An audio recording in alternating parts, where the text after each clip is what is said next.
en Derecho Penal en la Universidad Autónoma de Aguascalientes, secretario de Acuerdos y Estudios y Proyecto, juez de primera instancia del Estado de Aguascalientes, juez de control y juicio oral penal del Estado de Aguascalientes en el H Supremo Tribunal de Justicia del Estado de Aguascalientes. Él es el maestro Jesús Figueroa Ortega, fiscal general del Estado de Aguascalientes, para que le dé un aplauso fuerte, por favor.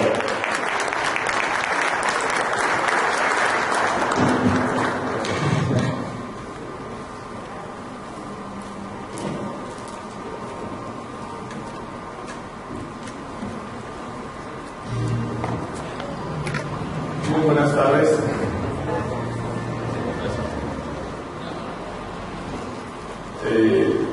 Voy a tratar de ser lo más breve posible. Sé que ya han tenido un día de mucha actividad en este Congreso Nacional y pues quiero primeramente agradecer a los organizadores de este evento por la invitación que me formularon. Les decía, voy a tratar de ser breve con la exposición que tengo para presentarles, y esta tiene que ver con algunos tópicos relevantes que considero conveniente compartir con ustedes en relación al Código Nacional de Procedimientos Penales. Y estos tópicos tienen que ver con una situación que todos estamos viviendo actualmente en México. Ustedes saben, tenemos un nuevo sistema, y digo nuevo porque aun y cuando tuvimos 8 años para aplicarlo de la reforma constitucional, la mayoría de los estados de la República lo comenzaron a aplicar hasta el final del periodo que se tenía del año 2016. Y en estos 3 años, del 2016 al 2019, pues hemos vivido una serie de situaciones que a todos nos han generado muchas dudas en relación al sistema de justicia. Lo que primeramente me gustaría comentarles es la idea desterrada de que es conveniente una contrarreforma al sistema de justicia y regresar al sistema anterior. Les pido por favor, a ver si pueden poner la primera idea o el primer tópico que me gustaría es desterrar la idea de una contrarreforma al sistema de justicia. Creo que como sistema, el sistema de justicia que tenemos actualmente está sujeto a una serie de críticas y muy bien razonadas de la población, que no está acostumbrada a que las personas puedan, por ejemplo, salir de prisión sin que se deposite una garantía económica, que era algo que veníamos nosotros trabajando en el sistema tradicional y que genera en la población cierta desconfianza a todas las autoridades que tienen que ver con el sistema, porque no entienden el por qué las personas están saliendo de prisión sin necesidad del pago de una garantía respectiva. Esto es solo un ejemplo de cómo se ha mal vendido la idea del sistema, porque este sistema de justicia lo que prevé es una serie de acciones que vayan encaminadas al mejor acoplamiento del orden social de parte de todos los que formamos parte de él. Entonces, la primera idea es desterrar por completo la idea de que es mejor el sistema anterior, de que es necesaria una contrarreforma para el sistema de justicia, derivado a que existen en el Congreso de la Unión algunas iniciativas que han pensado en que es mejor regresar al sistema anterior, al sistema tradicional, y desterrar el sistema acusatorio. Creo que esa es una idea que tenemos que superar como abogados. Todos los que están aquí presentes tenemos que darnos cuenta que este sistema acusatorio es un sistema que tenemos que valorar, tenemos que adaptarnos a estas nuevas reglas, a estos nuevos principios, y es precisamente una de las situaciones que mayor inquietud genera el pensar en que se puede plantear una contrarreforma. De alguna manera, esta idea de la contrarreforma tiene que ver con lo que han hecho en algunos estados, y desde luego se incluye aquí Aguascalientes, por el hecho de modificar las medidas cautelares. Las medidas cautelares, como ustedes saben, son las obligaciones o las condiciones que el juez de control va a fijar, y solamente el juez de control, es decir, las medidas cautelares son facultades jurisdiccionales, y esas facultades jurisdiccionales impiden que el Ministerio Público fije medidas cautelares. El Ministerio Público puede fijar medidas de embargos precautorios, puede fijar medidas de protección, pero las medidas cautelares como tales son facultad exclusiva del juez de control. Y estas medidas cautelares son una de las situaciones que ha generado mayor ruido dentro del medio jurídico, precisamente porque algunos estados, y les decía, incluyendo Aguascalientes, tienen como idea el regresar a lo que antes conocíamos como delitos graves.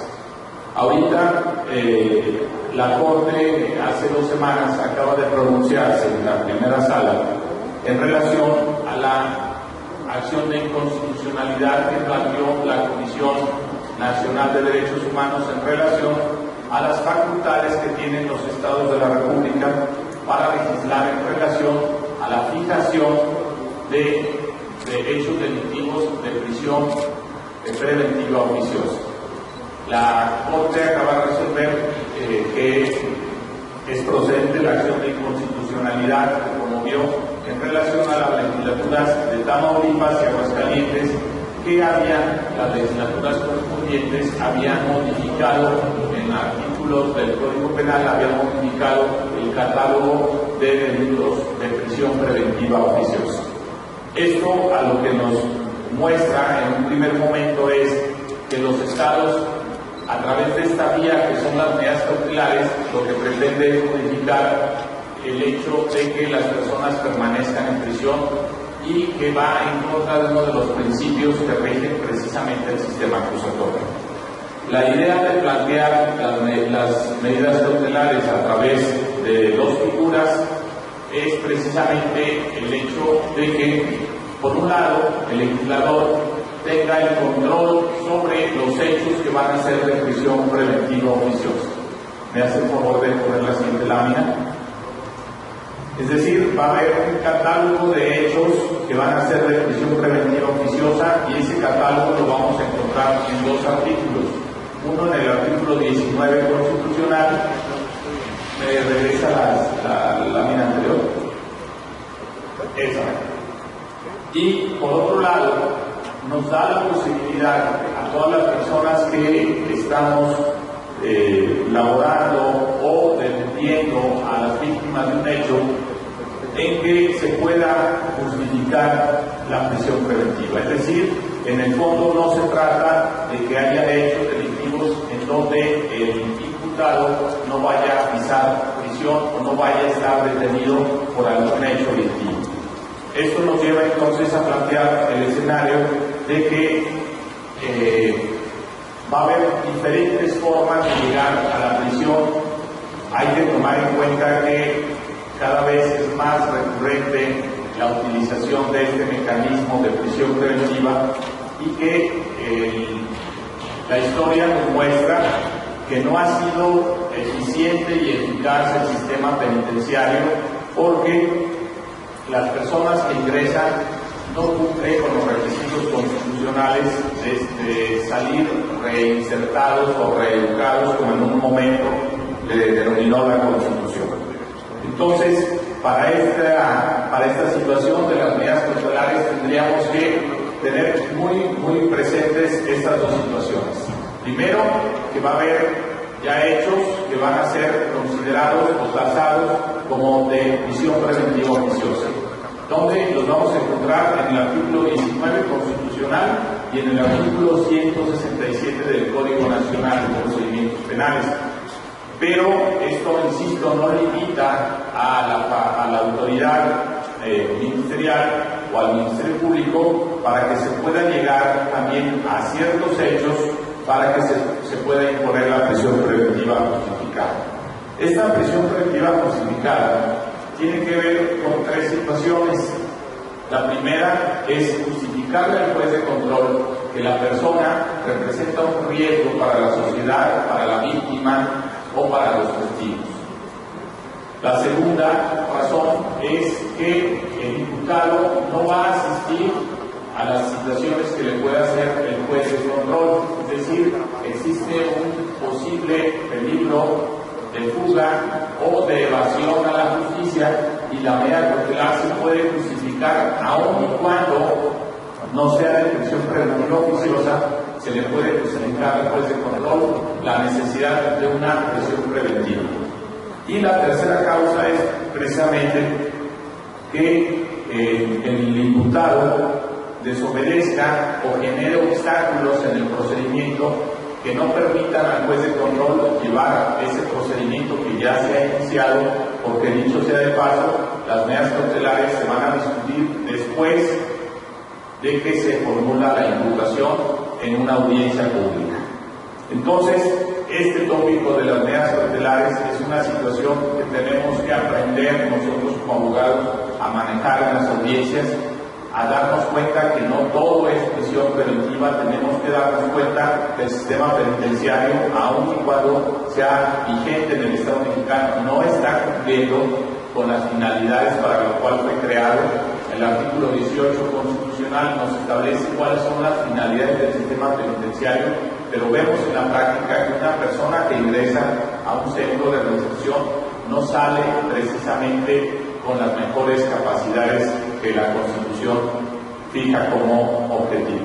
Entonces, hay que tener mucho cuidado. La prisión preventiva no es la solución para los conflictos que presenta México y desde luego no es la mejor medida para poder enfrentar un procedimiento. Sabemos que los clientes, si son víctimas, pues nos van a pedir que se prive de la libertad al imputado, y si sus clientes son imputados, pues precisamente les van a pedir lo contrario, que salgan de prisión. Pero tenemos que manejar con mucho cuidado esta figura de la prisión preventiva. La Constitución nos señala cuáles son los casos de prisión preventiva oficiosa y nos deja abierto para justificar bajo estos tres esquemas la prisión preventiva justificada. Esta prisión preventiva justificada está debatida o debe ser debatida en audiencia, y en audiencia justificada el juez precisamente que hay necesidad de que la persona permanezca en prisión. Otro tópico que me parece conveniente comentarles a ustedes es precisamente el establecimiento de principios como base del sistema acusatorio. Y esto tiene que ver con la finalidad por las cuales se modificó el sistema.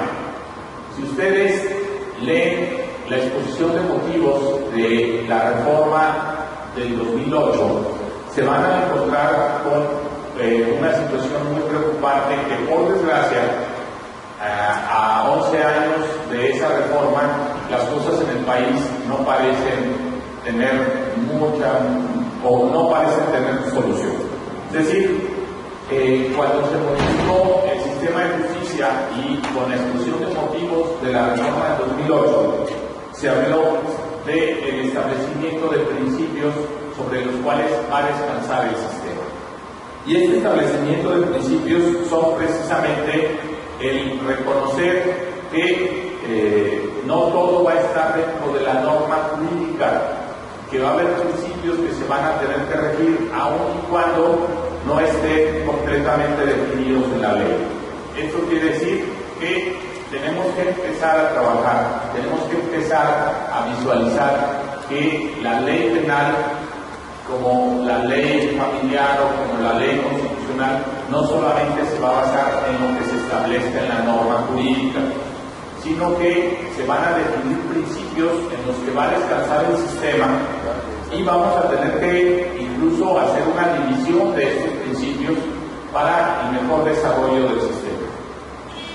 Uno de los principios que vamos a encontrar entonces en este sistema son los principios llamados rectores del sistema, y estos descansan o se refieren exclusivamente a cómo es que se van a llevar a cabo las audiencias.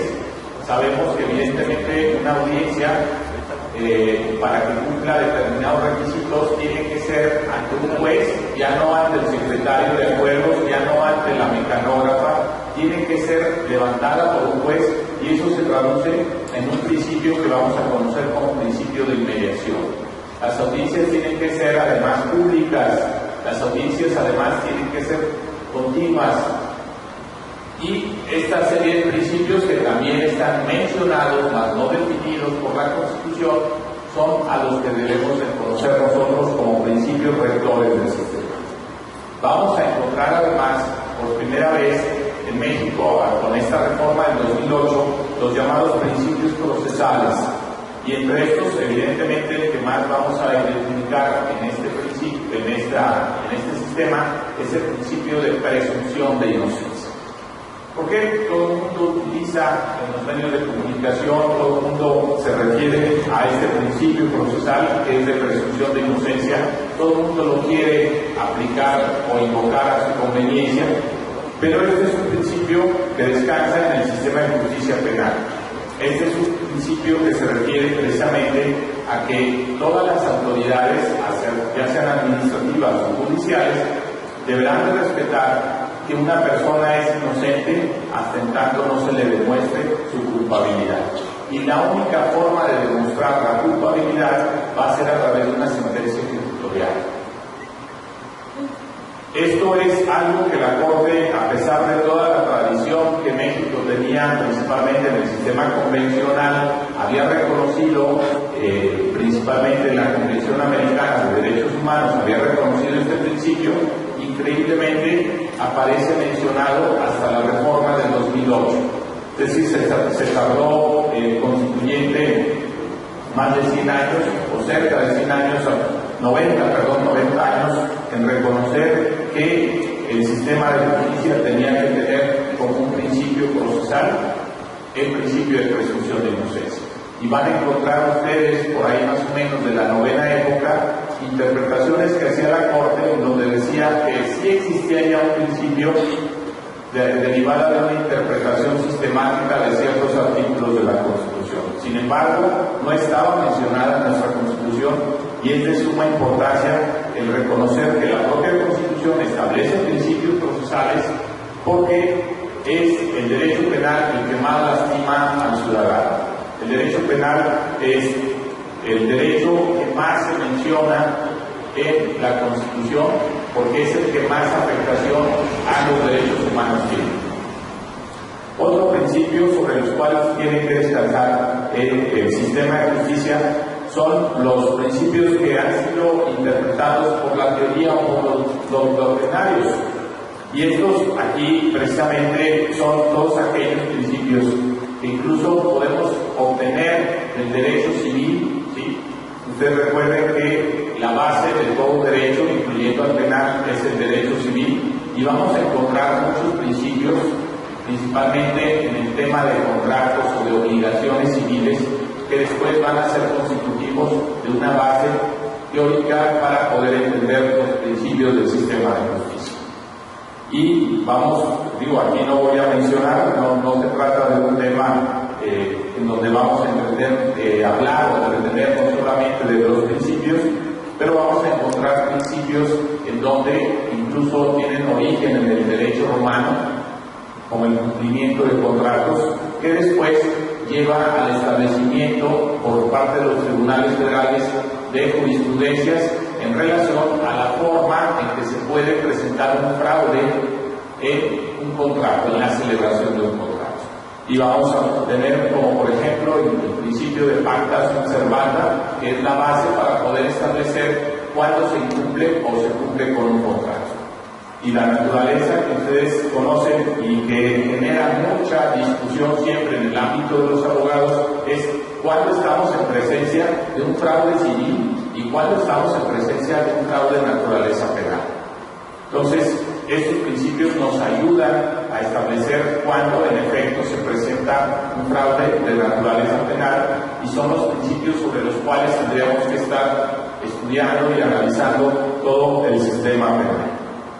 Y bueno, además vamos a encontrar en el artículo 20 constitucional que aun y cuando no sean los principios rectores ni los principios judiciales, vamos a encontrar una serie de definiciones que nos establece el constituyente en relación a los principios generales. Estos principios generales tendríamos nosotros una base y podríamos decir que ya estaban mencionados como tal en el artículo 14 constitucional. constitucional. Sin embargo, cuando se habla de los principios generales, se refiere a los juicios de orden civil. Y si ustedes buscan, incluso hay poca teoría en relación a los principios generales del derecho, nos vamos a encontrar que en México no podemos ubicar perfectamente dónde se encuentran los principios generales del derecho. De manera analógica, pudiéramos nosotros decir que los principios generales del derecho se pueden comparar un poco con lo que actualmente conocemos con las reglas del debido proceso. Existe una obra de un autor chileno que precisamente se llama Los Principios Generales del Derecho, en donde no hace una definición precisa como pudiéramos nosotros encontrar en un diccionario para saber en dónde están los principios generales del derecho, pero este autor chileno nos lleva a un acercamiento de qué es lo que debemos de entender por principios generales del derecho. Y dentro de esto, les digo, tenemos que asemejar a lo que encontramos nosotros como el debido proceso. Y son reglas básicamente basadas en principios en donde cómo se tiene que llamar a una persona a juicio, independientemente de la naturaleza del juicio. Y evidentemente, al ser parte del derecho penal del sistema de justicia, tendremos cómo tendremos que llamar a una persona a juicio. Es decir, si ustedes van a ser defensores de un caso, ¿cómo se le tiene que llamar a una persona a juicio? Esa sería una de las ramas. La segunda es la oportunidad para defender